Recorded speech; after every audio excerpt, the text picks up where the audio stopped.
Today we'll learn how to wrap handlebar tape on road-style drop handlebars. For this job, you'll need a set of handlebar tape, some bar plugs, a sharp knife or razor, and some electrical tape. It's also a good idea to keep your hands clean throughout the procedure. The first step is to flip back both brake lever hoods and remove the old tape. Some people like to simply cut it away using a razor blade, but I prefer to unwrap it to avoid scoring the aluminum or damaging the cables. Before you begin taping, check the alignment of your brake levers.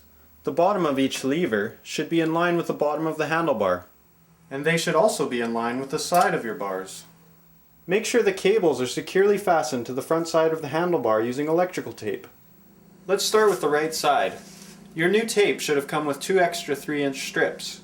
Peel off the adhesive backing and wrap this around the bottom of the brake clamp from the rear end. This hides the gap that is often left behind when you wrap around the lever. To start wrapping, unpeel a bit of the adhesive backing and start by placing the end of the tape under the end of the bars. You'll want to leave about half the tape hanging over the edge of the first wrap, which will tuck into the bar end later. The most common direction to wrap the tape is clockwise on the right side and counterclockwise on the left.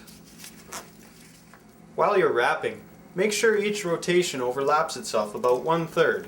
You'll want to make sure the middle section of adhesive on the back side is always contacting the bars.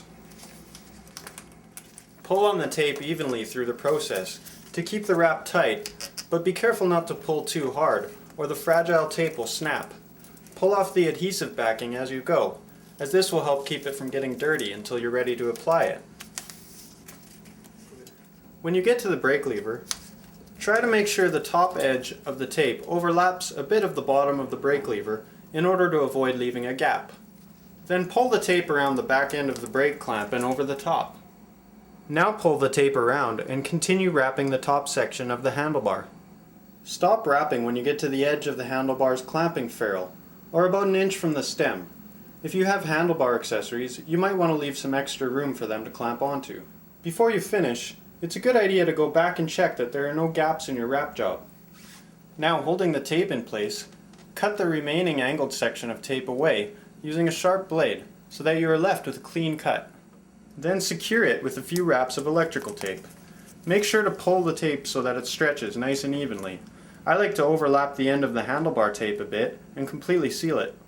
Once the wrapping is done, go back to the bar end and tuck the extra tape into the handlebar using the bar plug.